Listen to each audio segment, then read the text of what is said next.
With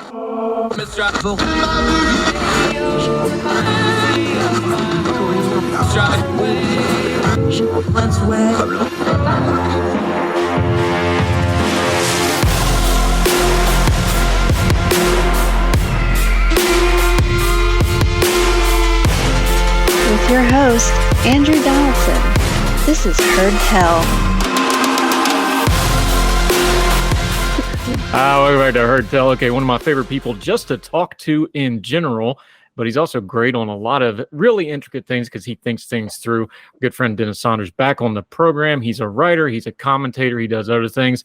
For the purposes of this conversation, though, he lives in Minnesota. He pastors in St. Paul. He knows all kinds of things about up there. But he was made in Flint, Michigan. He's what my Aunt June would have called a real nice young man from a good union family. So we're going to talk some Rust Belt politics with him. How are you, sir? Great to see you again.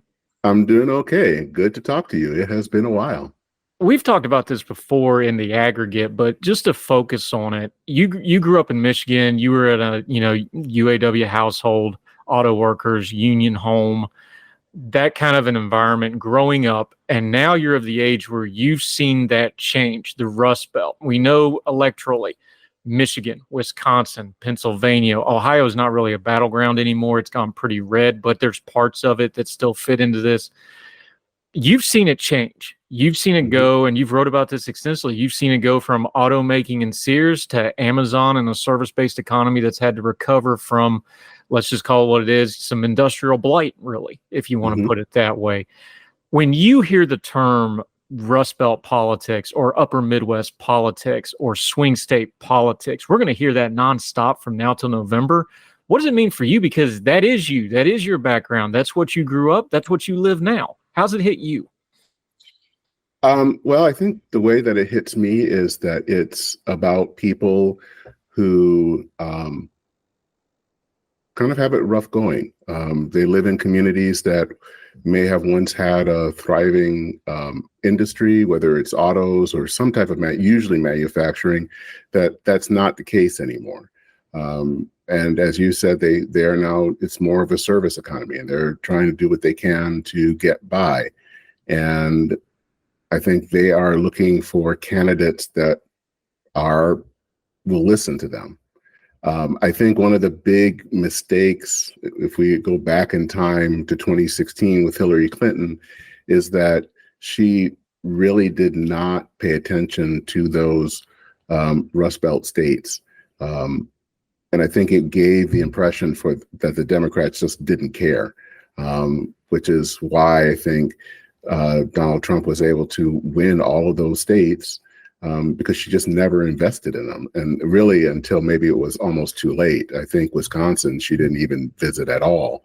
And I think these people who live in those states want someone that's just going to listen to them and not necessarily tell them to either get a job or to move someplace, or that it's your fault or something to that extent, but that you're listening and you're caring about them and trying to offer solutions that will help them. It's funny you bring it up that way because Hillary's campaign, she had the incident in West Virginia with the coal miners where she just said, we're going to put all the coal miners out of business. Well, that didn't, now to her credit, she showed up in the coal fields and took the brunt of that in person. So credit to that.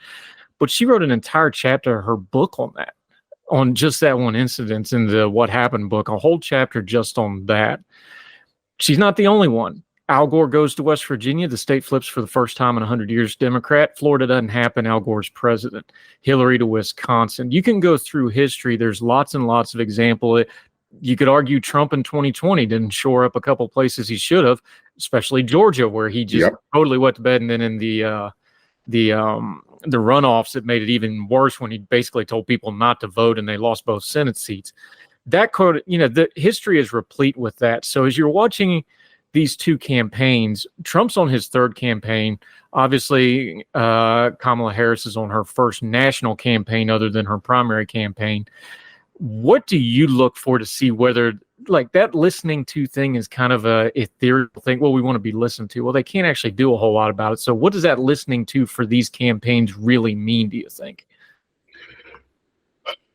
I think what it's going to mean is, how are you going to make it more possible to really look at I think as someone, I think it's John Halpern in the Liberal Patriot Substack has said, really focus on things like place-based aid that will kind of deal with the rising inequality that you might see in those communities.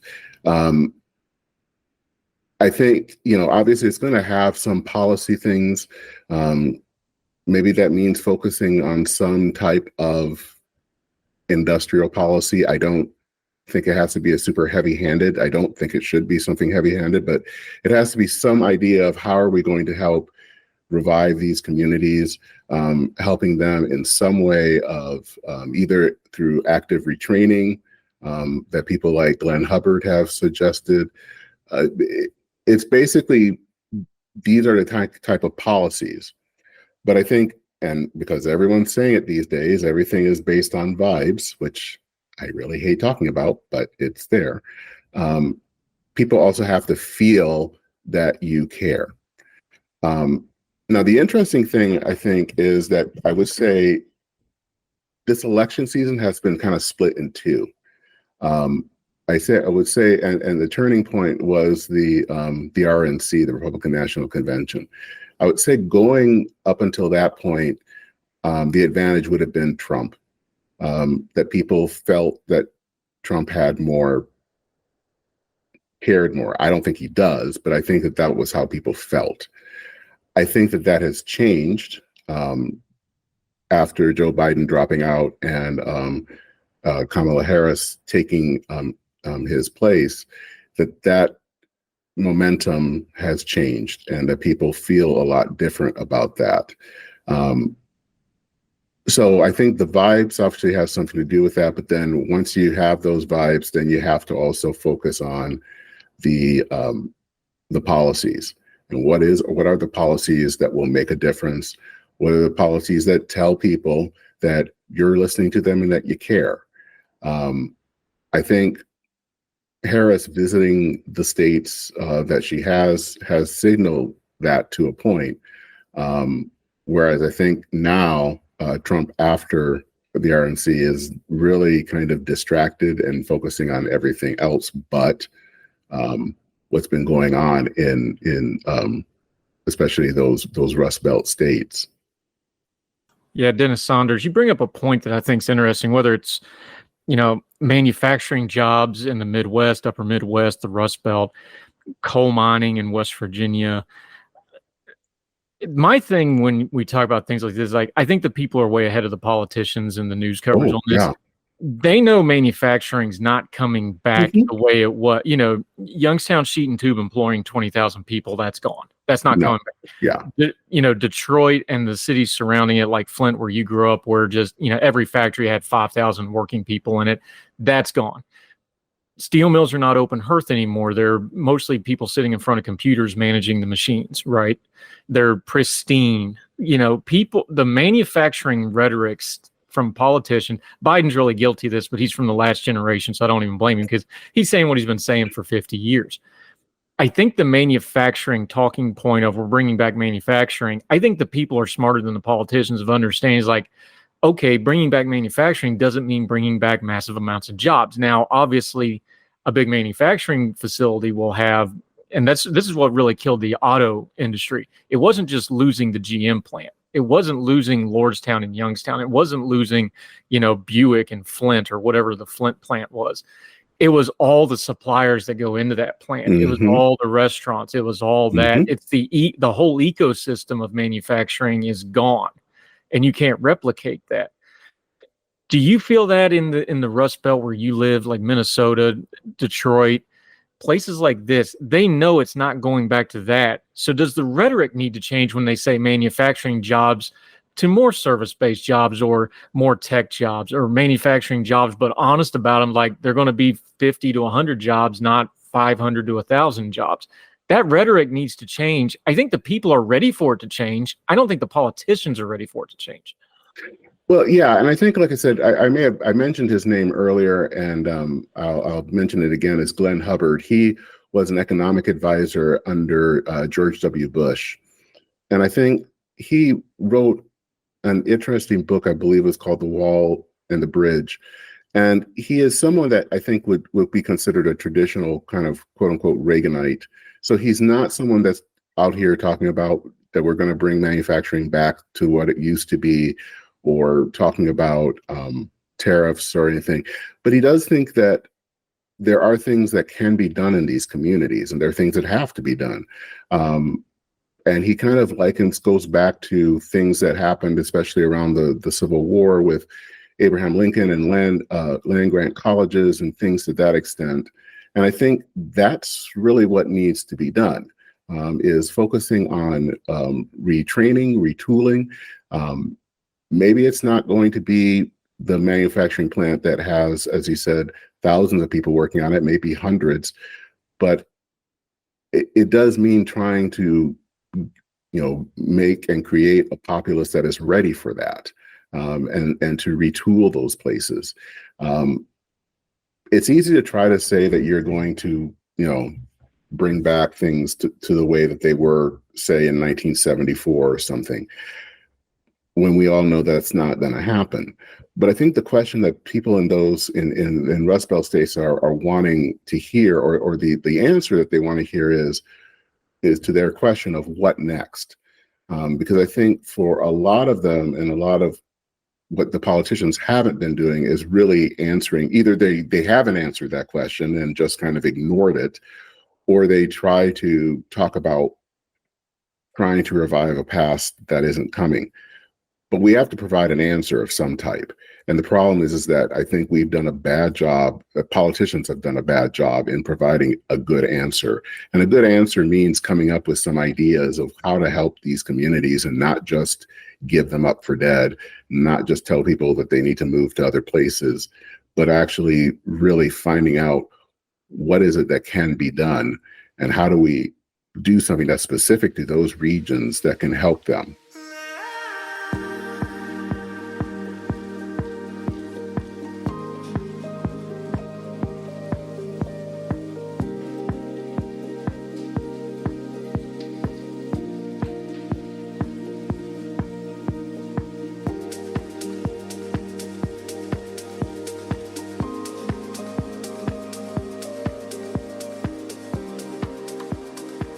Yeah, Dennis Saunders joining us. You just mentioned Reaganite economics. We cover economics on this program a lot because, one is, I'm not an expert on it, but I understand it. It has a duplicative effect on everything else in politics and culture. So I bring on economists all the time, mutual friends of ours. One of the things with economics I've noticed in talking about it and feedback from doing the programs and my writing and just talking to the economists off air, just the conversation, because I'm asking questions because I don't know. I want to learn. We talked about manufacturing rhetoric being, I think our economic rhetoric's off a little bit too, because we're, conservative no longer means small government. Trump is a big government. I don't think he's a conservative at all, but whatever conservatism that supports him, they spend a lot of government money. Big government spending is in even across, the board, except for some very few holdouts like me who still worry about things like national debt. The thing about that is, if you're going to spend government money, prevention is always cheaper than cures. Mm-hmm. And I think places like the Rust Belt, places like Appalachia, places like parts out west where they're having, real changes because of things like the water crises and migration and people flooding into the Sun Belt, those are all political issues with policy problems underneath them, but they're all economic problems. And I think the economic conversation hasn't caught up to it. And what I mean by that is, whether it's the Rust Belt, Appalachian, the Sun Belt exploding while the Northeast, bleeds people, this sort of stuff.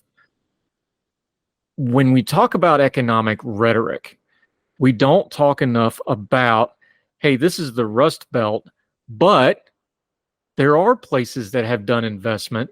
Pittsburgh is becoming a tech hub. Yep. The Lehigh Valley, which, that's Bethlehem Steel, the carcass of the plant is still there, and they do a lot of concerts in front of it now. It's becoming a tech hub. There's places all throughout, places in Minnesota have become, very popular for people that are doing remote work, things like this, because they want the outdoor lifestyle. This is part of the economy we don't talk about. This is part of that rhetoric that hasn't caught up of there's these individual places that you can talk about where they're having success, but it does cost money, government money and private investment money. So I think even the term Rust Belt anymore, we just start losing that, hey, economically, you got to spend money to make money. That includes government investment. And you lose these little points of light because it's like, well, the Rust Belt, it's all dying. Well, no, it's not all dying. Downtown Cleveland's having a renaissance right now. You know, parts of Detroit have really started to turn the corner in the last 5 to 10 years, whereas 15 years ago when I flew in there and you look down, there's just big splotches of green where everything's just disappeared, right? How do we change that conversation from somebody, you know, this is who you are, this is where you're from. How do you talk about that in a productive way of like, yes, this part of look, this is an age-old argument. This part of town's bad, this part of town's good. How do we even that up a little bit? But now we're talking about it regionally. We're talking about it demographically. How do we talk about that better? Part of it is we have to really start telling those stories.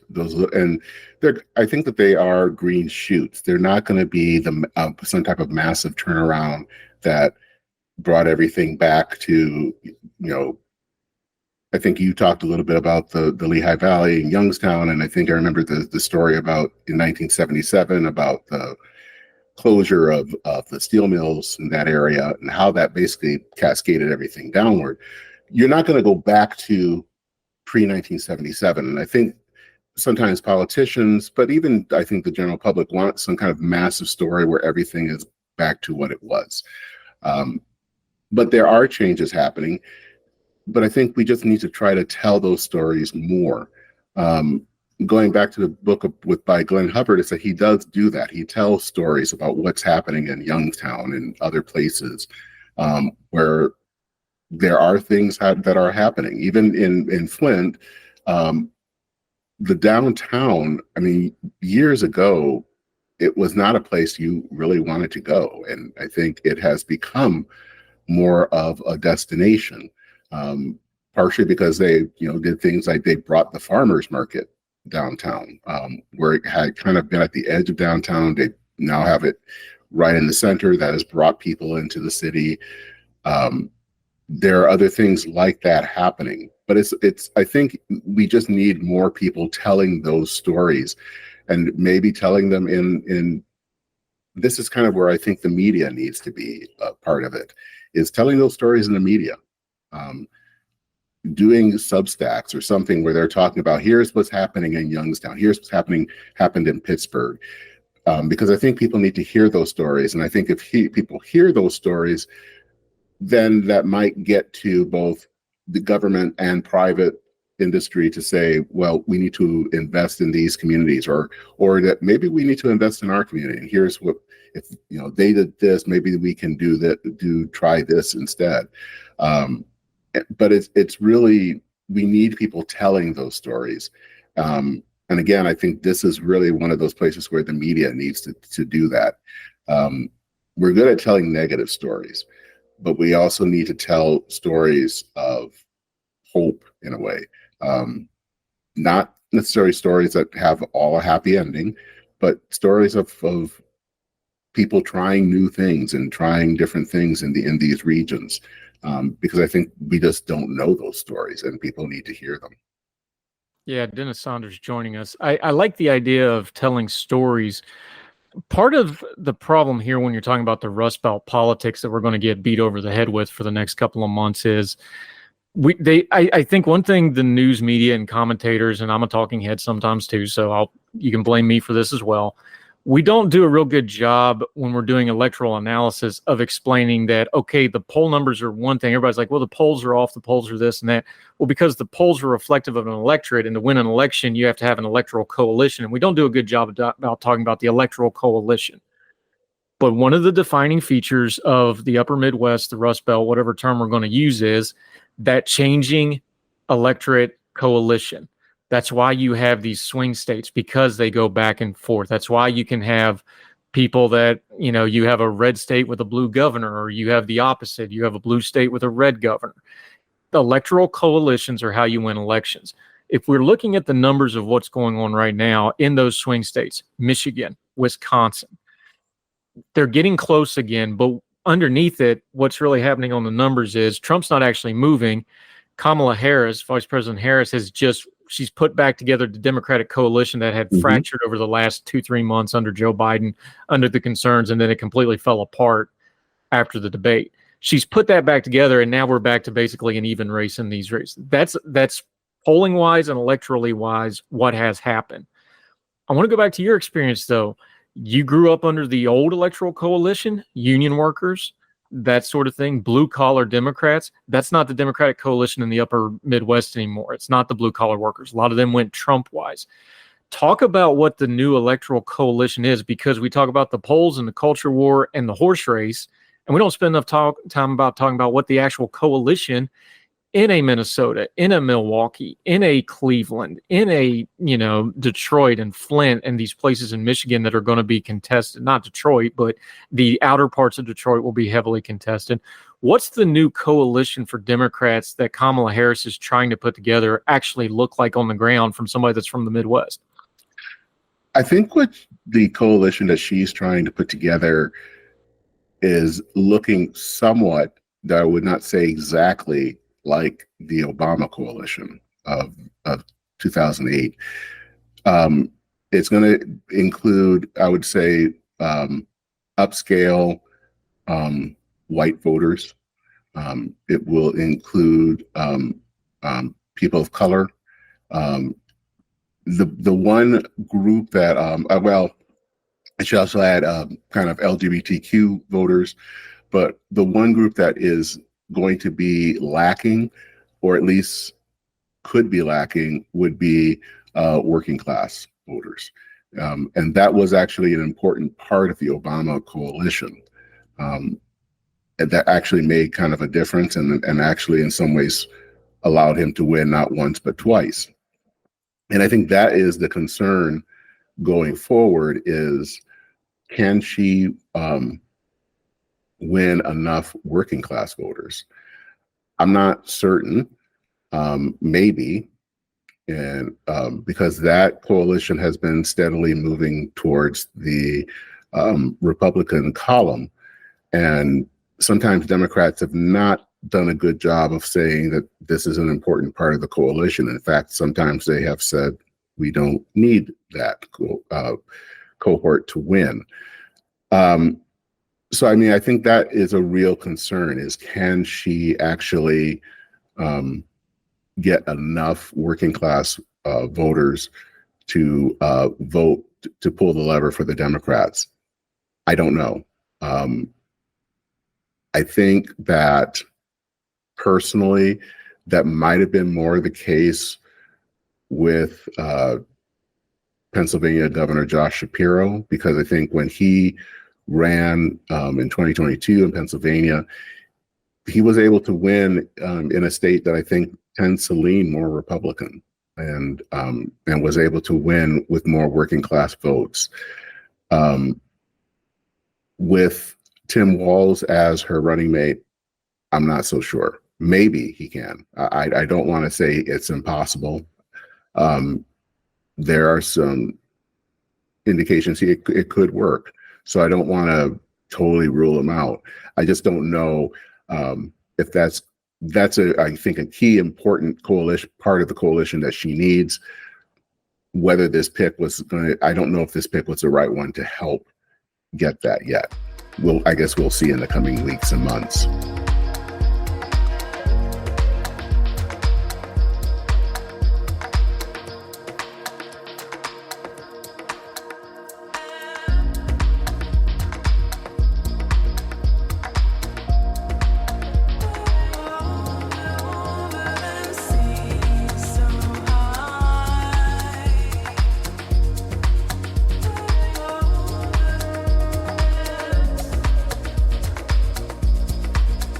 Yeah, we'll get to Tim Walz in just a second. Dennis Saunders joining us.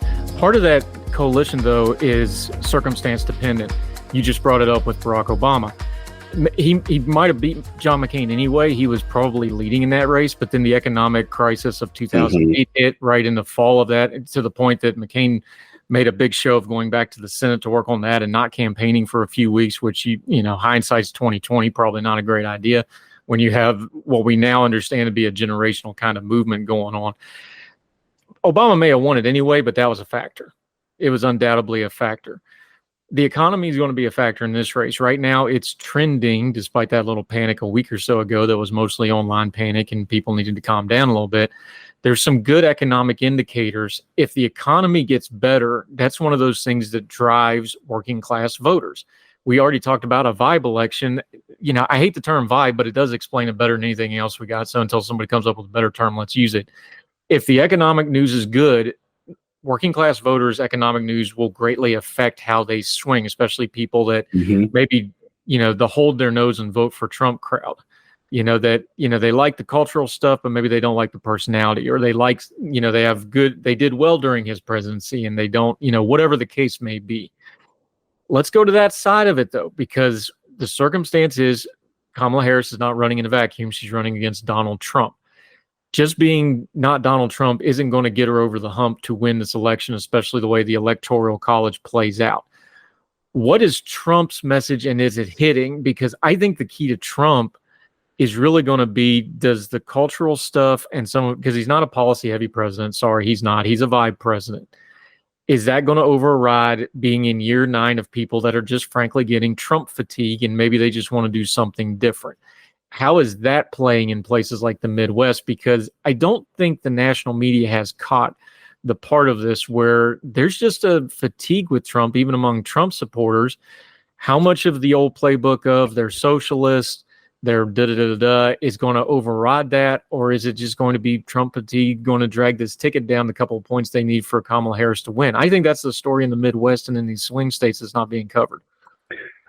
I think it is too. I think, this is year 9 of Trump and all the chaos, all the drama. And I think people are tired. And I think one of the things I think was interesting during when Biden was still in the race, I think everyone was talking about, and even I was talking about, how kind of disciplined Trump was. And maybe that's true, but I'm beginning to wonder if partially what that was is that everyone was focused on Biden and his issues and not focused on Trump and his issues. And now that Biden has been kind of taken away, now everyone can kind of see what Trump is doing. And people are just kind of, it's like, well, it's the same old, same old. And they're just kind of tired of it and tired of every kind of weirdness story that comes out. And I know I used the word weird, but all of that kind of thing of just over and over and over again of hearing kind of these things that are not true and talking about talking about the other candidate and worried about things about the size of the crowds and all of that. People I think are kind of getting tired of that. And one of the things that may doom Trump is not necessarily fears about the end of democracy or things like that, but just people are tired. And he is a kind of a candidate that just, he drained so much energy from us that people just don't want to hear it anymore and are kind of, they're over it. Yeah, I wonder too, you brought it up. I don't even know how to really quantify this into a nice tight little soundbite, but there's something with Trump. The Trump supporter, let me put it in a football term, because we're football guys. You're a good Midwestern person. You like your football. In football terms, you talk about a quarterback being comfortable. Well, anybody can play quarterback when they're comfortable. When they're getting sacked every other play, then you find out whether they're any good or not, because they're under stress, right? I think what's happened with Trump in the last couple of weeks is he was very comfortable. They had their groove. They were clearly winning. He knew how to attack Biden because he'd been doing it for basically 5 years straight now. He was comfortable. He was hitting all his marks. He could appear to be, by his standards, I know it's a sliding scale, by his standards, was very disciplined during the debate. If he would have attacked Biden hard and heavy when Biden was flailing, that probably would have played a little different, but he was smart enough to just stay out of the way, didn't really attack Biden, just let Biden stand on his own, and we have what we have. He was very comfortable. He's uncomfortable right now. The campaign's uncomfortable. The reporting from the aides are like, we're telling him to do one thing. He's, we're back to grievance mongering nonsense. I see a candidate that is uncomfortable. And instead of going to the comfort zone of his base and doing that, I see him flailing a little bit, like he doesn't exactly know how to attack this new thing.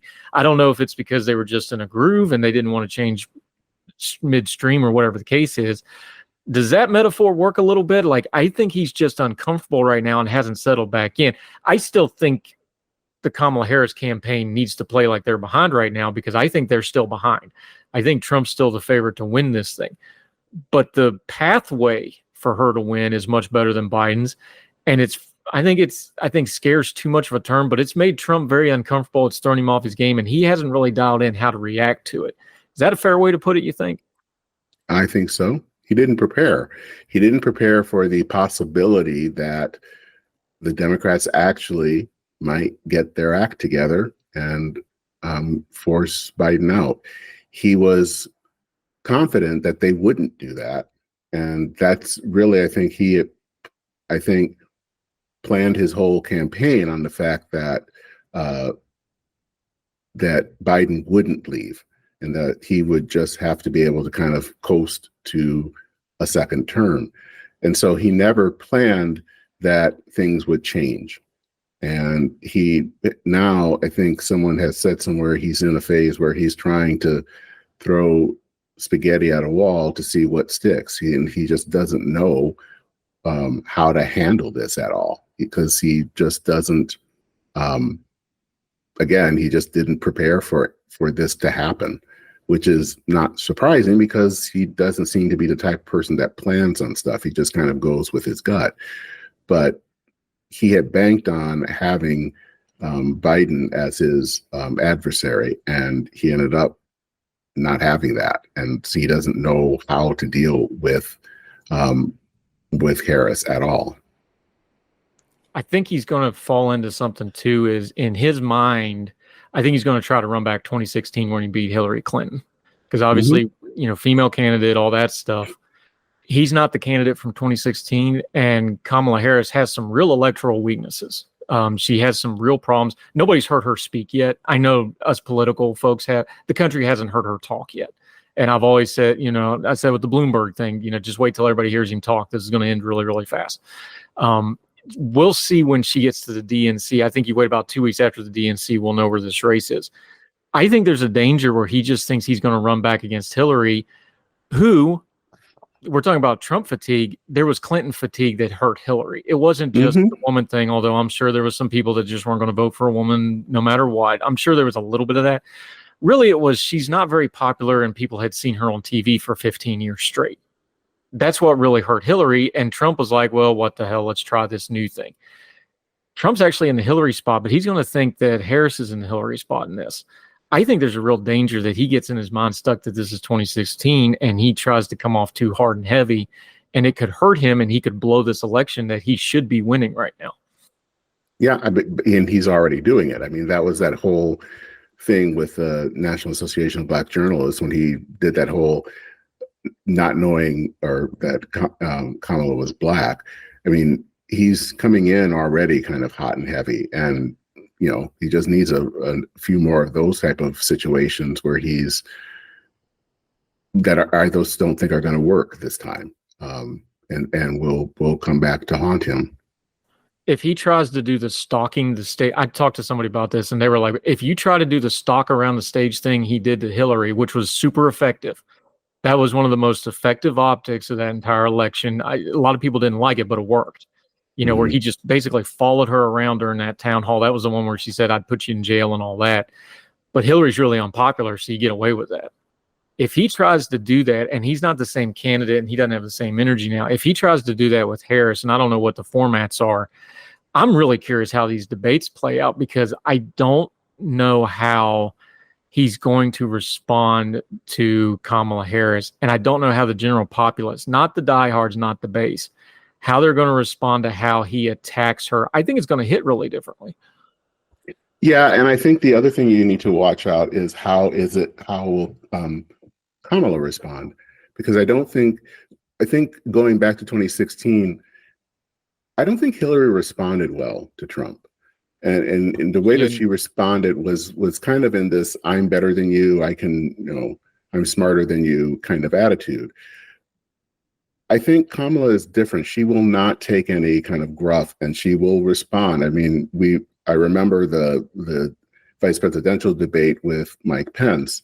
There's that kind of certain attitude that she can kind of muster up, where that she tries to kind of put someone in their place, that I think that, if Trump is not careful, she will do that. And that will be the memorable moment. That will be the "you should be in jail" moment of those debates if they happen.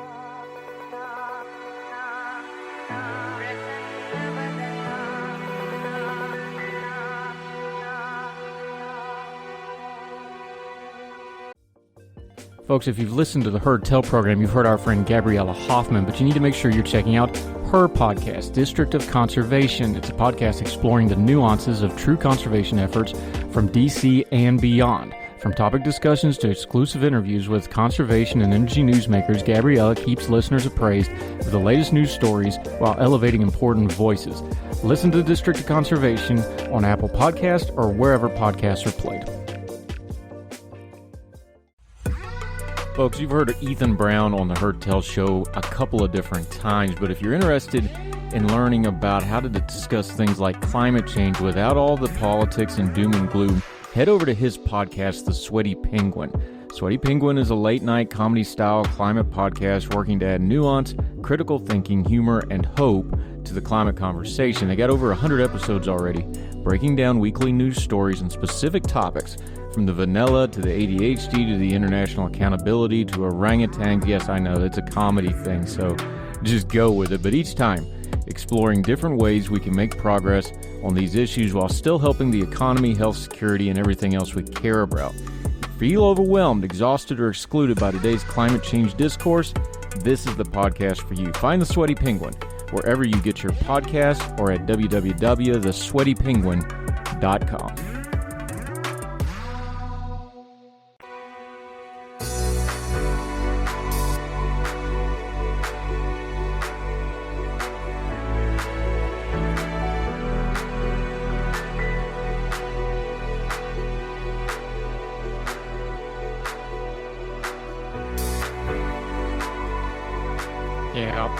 Dennis Saunders.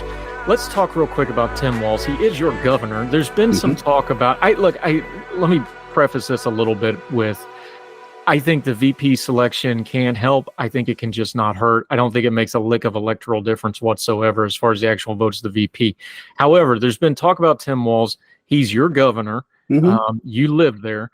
There's been 2 points from his governorship that have really kind of gotten some traction among the Trump base and that the Walz and Harris campaign have pushed back against. So I want to ask him about both of you because you were involved in both of them. Let's start with the George Floyd stuff. And for people that don't know, you can go back and listen. We talked about this when it happened. You walked those streets, you pastored in those communities.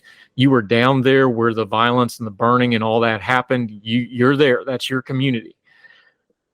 I don't remember when we had that. I don't think we mentioned Tim Walz one time on the 2 or 3 different podcasts we did and on the various. I don't think we ever mentioned him one time at the time. I don't remember him being on any of the national coverage. I remember talking about the mayors of Minneapolis and St. Paul. I remember talking about the prosecutors, various officials, some of the Congress people that were involved. I don't remember even talking about Tim Walz. Is that revisionist history, or was his performance during the George Floyd situation and the ensuing riots and all of that whole thing taken together? Now people want to kind of hang that on him. I don't remember talking about him at all during the time. You were actually there. What was his performance thought of at the time? What is it thought of now? Just kind of clarify that as somebody that was on the ground at that time and still there now. It was kind of interesting because you didn't really, going back to that time, hear about him that much. I mean, he did make, some statements, so it wasn't that he wasn't there. But you didn't hear, you heard, as I think you're correct in saying, you heard more from Jacob Frey, the mayor, from, kind of the attorney general, Keith Ellison, and some other people. But he wasn't as prominent. And I don't know if that was on purpose or what happened there, but you just didn't hear about him as much. I think some of the criticism about him, you could say and that he may have dallied a bit in sending out the National Guard. But I also think this was a situation that was rather challenging. I mean, I think having those type of things like a riot or disturbances like that are not easy for any type of political leader to handle. I mean, you can't just come in guns blazing and trying to restore order. It's just hard. And I think that that's going to be the case no matter what party the leader is in. This is just a hard situation. So I think that there can be some things on how he handled it and whether he handled the crisis well. But I also think, one, I don't think it's going to land as well because of the difficulty of the situation. But two, some of the people who are making those accusations are people who may not either rarely go into cities or are interested in cities anyway. So it's hard to say that you are upset about the situation when you don't have really any kind of buy-in at all anyway. So I think it's a problem, and I think he has to answer it well, but I also don't think it's something that will sink him either. The other one is the COVID response. Every governor, every mayor, everybody had to deal with. Look, COVID is one of the few things we've seen in all human history where the entire planet was dealing with it at the same time. Some people dealt with it well. Some people didn't deal with it well. Changing information, all that, all the disclaimers on that. You were there. You were on the ground. What do you make now of the criticism of Tim Walz's? Because it seems like with the COVID stuff and with the George Floyd and the riot stuff, the Black Lives Matter riot, although it wasn't just that organization, it was other people involved. It seems like we're just taking talking points and applying it to him because that stuff all tracks really good virally, in the right-wing cinematic universe. How much of it's fair? How much of it's not fair? What do you think of Tim Walz's governor's performance during COVID? I think early on I wasn't that bothered by it. I thought he did the best that he could. It's funny, everyone is now talking about the quote unquote snitch line that was out there. And the funny thing is, I don't remember that at all. I'm not saying that it didn't happen. I just don't remember it. So it's just kind of interesting. And I think, again, there are things that could be handled better. I think there were a lot of officials that, kept schools closed probably too long. But this was also something, again, that was a once in a century event. I think some people kind of maybe went overboard. Some people hit it just right, but I think it's hard to try to figure out how to handle such a situation of a virus that you don't know how it's going to respond and how it's going to act. And so I think for the most part, he did the best that one could in the situation. But it is interesting because now I've heard some things about problems with nursing homes, and that was similar to New York, which I never really heard that before. Could nursing homes have been handled better? Probably, but I didn't hear anything back then that was similar to how Cuomo handled New York and nursing homes. So some of that I do think is kind of borrowing things that we've heard before and then trying to put it into Walz and say, oh, well, it's just like this. But I don't think that I haven't heard of some of those things before. So it's always, and I don't, that's not to say that I think people are lying, but it's just interesting that we're bringing up stuff that maybe have been barely mentioned a few years earlier. Yeah, Dennis Sanders joining us. The other thing that's come out with him is his military service. I've got my own thoughts on it. I've done a lot of research on my own through various channels to find out what's what's fair criticism and what's not. Fair is a bad word. Chief Conley always told me. He said that's where you go to ride to rise and what you give the bus driver to go places. I'm not interested in fair. I'm not in the fair business. However, just electorally, when he ran for office, he came from a rural district that a Democrat doesn't always win in. Mm-hmm. So we have that background. Minnesota's statewide is pretty solidly Democratic, but it's not like, it's not a deep blue state. It's competitive. It's usually within, 3 to 5 points, something like that. So he has a track record of running as a moderate and then governs a little more progressively than what he runs as. I think that's a fair way to put it, both his congressional record and his record as governor. Do you remember him running on his military service? Do you remember him talking about it a lot? Because right now the clips are all like, well, this is the only thing he ever talked about in the last 10 years. I know that's not the case. How is it playing there in Minnesota, though, that criticism? Do you remember him bringing it up a lot? Was it a key part of what he was running as? And you may have to get into a little bit because the Democratic Party in Minnesota is a little bit different with the DLF and all that. Do you remember it being an issue, and how is this current criticism playing there in Minnesota? I haven't noticed as much to see how much it is playing right now, but I do remember when he ran for governor in 2018, I didn't hear much about his military record. And, when he ran for Congress in 2016, in 2006, what I heard more about was the fact of him being a teacher. And in fact, that's what I heard again when he ran for governor. That's what I heard that came up front. It was not anything about his service record, except that he served, that he was in the military. But I didn't hear anything more than that. And I haven't followed the whole thing as deeply as other people have, but it seems like a lot of it is more semantics than anything else. It's not like he, it's not as people have gone as far as saying stolen valor. I don't think it is. But as I said before, when he ran both for the House and then later for governor, his talk about his military service was never the central focus of his campaign. In fact, the central focus that I would usually hear is about his role as a teacher. Yeah, semantics is a word. There's military nomenclature that hits military people and veterans differently than it hits the general public. So when you're talking about, the process, the retirement process is not simple. That takes a while. So arguing over the semantics of, well, when did you know? Why did you retire? Whatever. I don't think this rises to stolen valor. I have found there's places where he's exaggerated a little bit. There's a way to talk about things where you say, I deployed, where it hints at more than what you did without you saying it. And there's a language to military service. It's its own language. So people pick up on things like that. So there's some exaggeration. Yeah.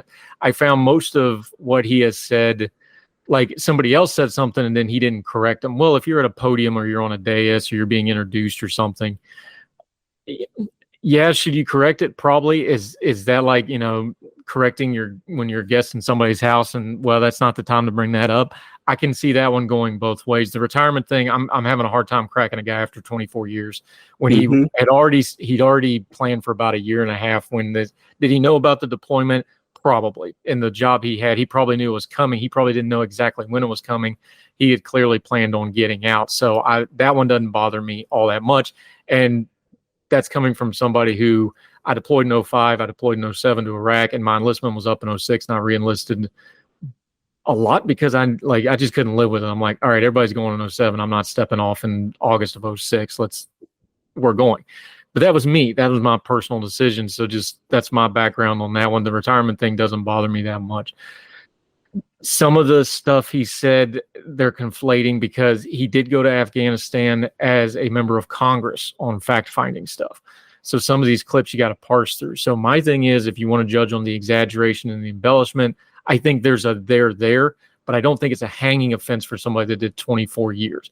That's just how it hits me. Now, other people have taken much more offense to it, and that's fine. I understand where they're coming from.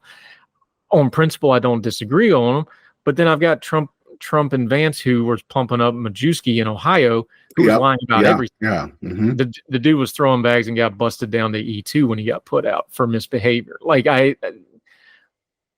think politicizing veteran stuff on the front of it, unless it's something really egregious, is something that I'm starting to find really icky as a veteran. And Mm-hmm. I think the folks on the right who are really attacking him on this are overreaching a little bit. And I don't think it's going to work because the general public doesn't understand this nomenclature. And it's just I think it's going to fall a little flat. I think there's a legit criticism there. I don't think it's a hanging fence. That's how it landed with me. Yeah, I mean, that's how it's kind of landing with me as well, because it feels like a lot of this is kind of talking about different nomenclature. And again, I'm not as familiar, obviously, since I've never been in the military, but it feels to me like this is stuff that's more kind of centered on military terms. And so it's not as clear cut as you were talking about with Majewski in Ohio, where it's pretty clear that was a stolen valor thing. But this is not clear, and it seems like it's more parsing on little things than it is. And I think they're trying to build it up to be this stolen valor thing, but it's not. I don't think it's going to be a big. It's not going to factor in in the way that people think it will be. No, I don't think it's changing any votes.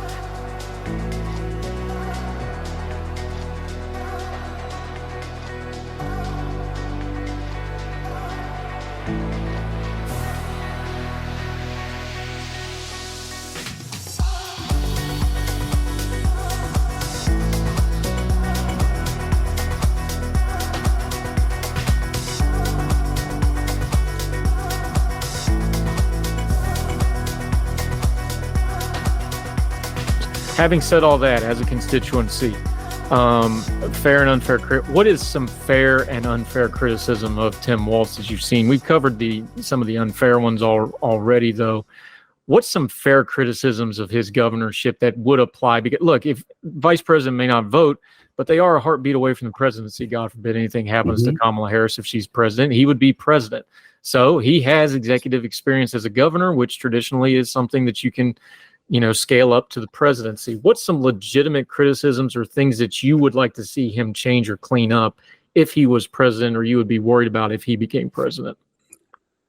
Well, I think one of the fair criticisms is and I think one of the reasons he was picked is because I think he codes as moderate, and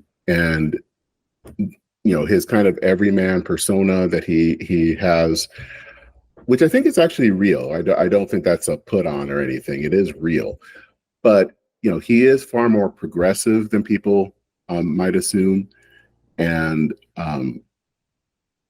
the question to me is, how does he talk about that? And how does he reach out to people who may not necessarily vote for Democrats, and to try to reach out and hopefully expand the vote? I don't know. Sometimes the way that he talks, like I said, he codes one way, but then when he is at the rallies and everything, it comes out much more progressive, and it obviously excites that base. Is it going to excite someone in Toma, Wisconsin? I don't know. I think the criticism is, how does he talk to those people, and how does he talk in a way that he listens to them and understands them? It doesn't necessarily mean he has to agree with them, but how does he engage those voters? How does he engage the person in Warren, Michigan, who, the original kind of Reagan Democrats, they voted mostly for Trump in the last few years. How do you engage those people? Because it's one thing to kind of look the part, but it is also then, how do you kind of be that person that can stand up for the everyman? What you're really talking about, Dennis Saunders joining us, is something that my progressive friends have been looking for the better part, but since Reagan, frankly. They're looking for that plain-spoken, everyman rural unicorn that's going to Trojan horse the progressive ideas into the mainstream. They've been looking for that since Reagan. They're open about this. I don't blame them. That's what they've been wanting. And I have told them, I was like, well, you need to do what the populist right does. You gotta tell it in all shucks, not in revolutionary fist up stuff. Yeah. That's how you do it. And that's what Walz is. I don't know if Walz is going to be that, but I think progressive folks are going to talk themselves into that's what he is. Is that a fair way to lay it out? I think so. I think he is kind of that. But by the way, I mean politically, I don't mean he's faking it, because I don't think he's faking it. I'm just saying they're going to project that onto him. And I think that's where that's kind of going to go. I think in some ways what they're looking for is the reincarnation of Harry S. Truman. But the question is, will that really work? I don't know. It could. I think he, again, because of his background, because he is, he didn't go to Yale or kind of the East Coast universities. He was a teacher. As far as we know, he and his wife never really owned like stocks or anything in the way that a lot of congressmen and senators did or do. That might work. I think, again, the key is, will his kind of progressive policies, can he talk about those in a language of the common man and not in a condescending tone? That's going to be the question, is can he do that? Again, I don't know. Sometimes I think that might work, but I'm not certain. Because I think the problem sometimes with progressives is that they are good at kind of what they believe, but then the way that they present it is in a way that talks down to other people and puts people off. And they have to learn of how do they talk about these progressive issues in a way that is appealing to especially working class folk. And I don't think they've done a great job of doing that. See, there's that union household upbringing creeping back in, because that's exactly, union membership's down under 10% in this country. Yep. And that's exactly where it went. A lot of that sort of stuff.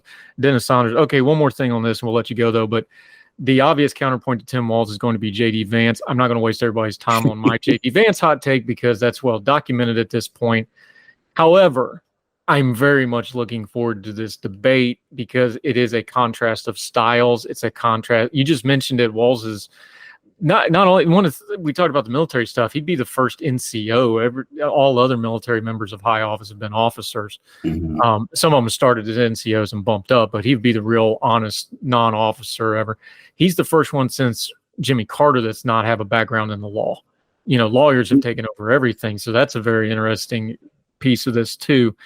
JD Vance he came from Middletown, Ohio, which is an hour north of Cincinnati and nowhere near Appalachia. Sorry, I got to get the one in. He is one of those law guys. He went and got that Ivy League law degree that he never practiced with, but used it to go be a venture capitalist and write his putrid book and so on and so forth. This is going to be a contrast of styles. We already talked about it a little bit with Harris and Trump. I think Walz just has to laugh and all shucks it and let JD Vance be JD Vance, and he's probably going to win it regardless. If he brought out a policy about, a purple elephant in every pot, he'd probably still win it on style points. But Walz is going to have to control himself. Do you see things in his background with coming from that rural area that's a little bit more purple, reddish leaning, that he managed to win a couple congressional terms from? His time as a governor, the things you've seen in the campaign trail. What Walz are we going to see in the debate against JD Vance, who he obviously doesn't like very much? JD Vance isn't going to like him at all. It's going to be a contrasting styles from two guys that have on paper similar backgrounds, but took two very different career paths. And now they meet again. I like those kind of story arcs, because if you're writing a movie, that's how you get a protagonist, antagonist. That's a classic story, right? Mm-hmm. And they're going to meet. What are we going to see, and what in Walz's background do you think you'll see from him? Walz is going to really lean heavy into his common man, all shucks background, but with an aggressive tone. basically he'll meet Vance's aggressive tone for tone. And I know we have some somewhat different views on Vance. Not that I necessarily like him, but I think sometimes he has some important things to say. But I also think he's been very, very, very, very careless in how he's talked about things over the years. That is coming back to haunt him, which is the case when you decide to be an edgelord. Somehow that's going to bite you at some point. And I think what Walz is going to do is bring that up. I mean, he's going to do it in a kind of all shucks way, but he will bring the knife to Vance. And I think what he is going to do is highlight the differences. He will highlight the fact that, of course, he does have a common man background, and that Vance went to Yale, that Vance was a venture capitalist, whereas he was a teacher. So it's going to be a very aggressive, if that debate happens, it's going to be a very aggressive debate. And I think, personally, I think Walz will probably be the one that can come out on top. Vance has, I think, a lot of talent, but I think it's still very raw. It's still very early. And I think, he probably could have been a good vice presidential candidate 4 or 8 years from now. Right now, he's too raw, and I think he's not ready. And he still has a whole lot of growing up to do. And I think that debate is going to be one where I think the advantage will go to Walz. And like I said, it's going to be a knockdown, drag-down fight. But the advantage will be that Walz can use his everyman. I don't want to say shtick because it's not a shtick, but his persona to that advantage. Though I would say, please, please, please, please do stay away from any couch jokes, because that's just kind of. Yeah, I think that was very incredibly cringy when he did that in Philadelphia. So just don't do that anymore.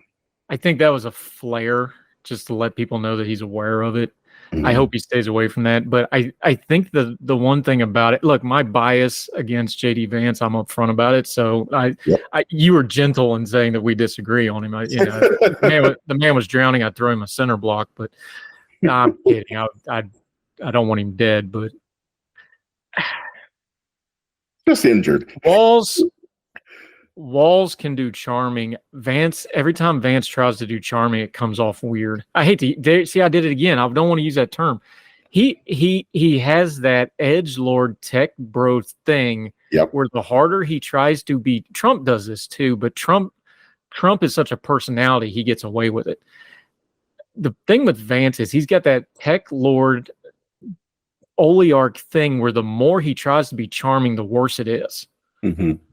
He can be himself, and he does have personality and charisma, and he's very, very smart. His brain is functionally smart.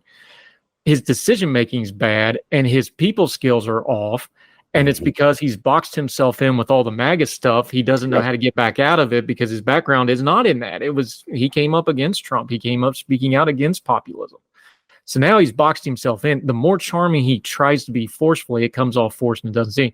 Walz can do charming naturally. I think that's the difference. Now, that doesn't mean Vance can't wipe the floor with him on certain points, because I think Vance is really smart. And Walz, he's not been on this national stage. We're going to have to see how it plays. But that's just kind of how I feel about it. I think there's a trap here for JD Vance. And I'm not sure JD Vance has looked in the mirror and been honest with himself about what he's walking himself into. No, he has not. I think it's going to be. I think that's why I say I think it's going to be the advantage to Walz, because I think Walz, I think knows who he is, what he's about. Vance is still trying to figure that out. And in some ways that's not surprising, but in some ways he's carrying all of the baggage that Trump and MAGA brings. And the thing is that as much as there are concerns about Walz and his record, and maybe all the kind of the foolishness or things on the left, it pales in comparison to all of the stuff on Trump and MAGA. And he's just not going to be able to try to kind of brush that off. And I think Walz will hit him hard with that, and he just won't be able to run away from it. Yeah. Dennis Saunders, I love these conversations. Time flies by when we're talking because you're just so in depth with stuff. You've got so much in that big brain of yours. You got multiple podcasts, you got Substacks, you got writing going on. You got a lot going on. You hear some of the advertised right here on Hertel. We're happy to do that for you. Let folks know where they can keep up with you and follow you until we get you back on again, which is going to be soon because I love talking to you, my friend. Okay. Well, people can follow my podcast, which is called Church in Maine. And this is a podcast where I kind of do the intersections of faith, politics, and culture. And you can follow along by going to churchinmaine, all one word, .org. And then you can also follow along on my Substack on Church in Maine, where I write articles that are kind of related to that issue. And it's churchinmaine.substack.com. And I'm on Twitter, and you can follow me at Denmin, or DENMINN. That's Dennis in Minnesota, for those of you from Logan that didn't catch the abbreviation.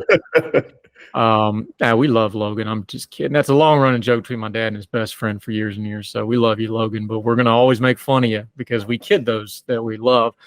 Dennis Saunders, we're going to do this again soon. We're going to get into this Christian nationalism mess, which is bad for the country and deadly for the church at some point. You do good work, sir. Appreciate you. Thank you for the time. Well, thank you. It's great to be back. See you soon. Yes, thank you.